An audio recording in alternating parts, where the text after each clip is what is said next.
Béni soit l'Éternel. Sans grâce que bon Dieu nous fait. Si on est capable là, c'est une grâce qu'on pas mériter. Mais par amour, par bonté, par miséricorde, il fait possible pour capable là. Pendant le commencement de l'année, nous ne pas connaître qui va le monde qui perd la vie. Il y a un mot premier, il y a un mot deux, il y a un mot trois, il y a un mot matin. Mais on même là, c'est une grâce que bon Dieu nous fait. C'est pas bon ou bon parce que c'est ça qui arrive déjà. Mais ou même c'est une grâce que bon Dieu fait.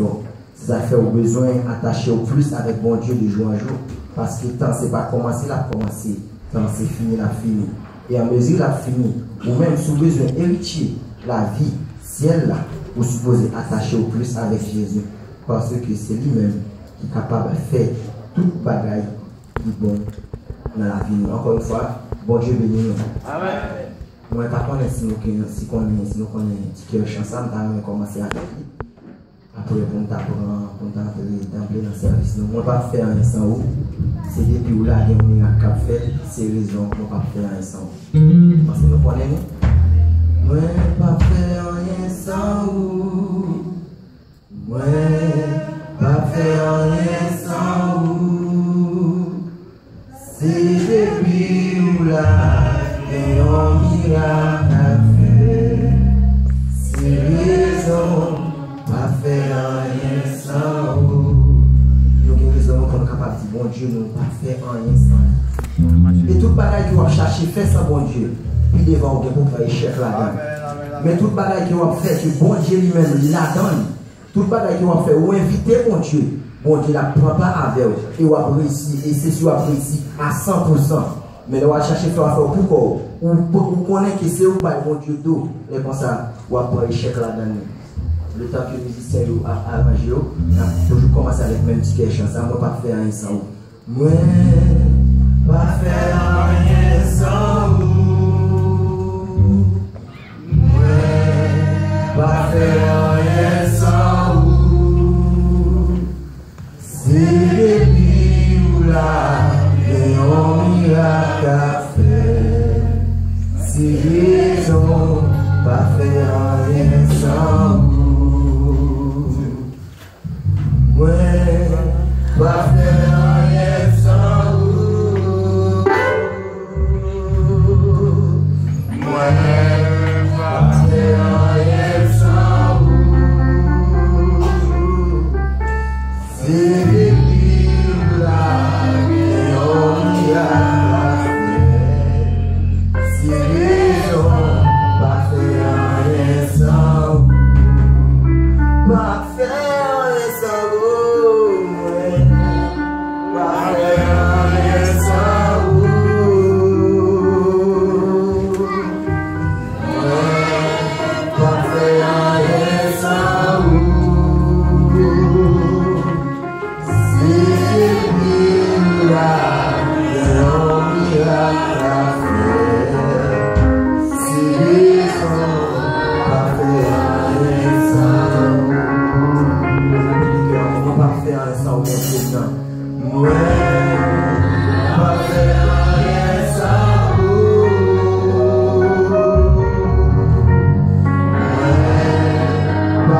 parole, chant d'espérance.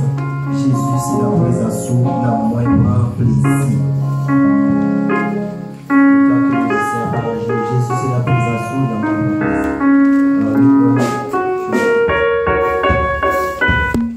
Disposez-vous matin pour capable d'aller disponible en vérité. Dernière semaine avant que vous tapez la vague, bon Dieu, il te permet de vous sur des bureaux pour taper la vague. Et dans le ça, c'est tant que tout va être bon Dieu. C'est tant que va bon Dieu, tout même pour aller. Bon Dieu, il te va tout lui-même pendant ce moment. Vous avez fait tout ça, vous avez fait tout ça, vous n'avez pas fait. Mais vous êtes là, il a pas disposé, vous êtes capable. Jésus, c'est la présence, la moindre plaisir. Pour consoler dans la misère. C'est la journée, jamais la nuit. Oh, ma maison, la richesse.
J'en ai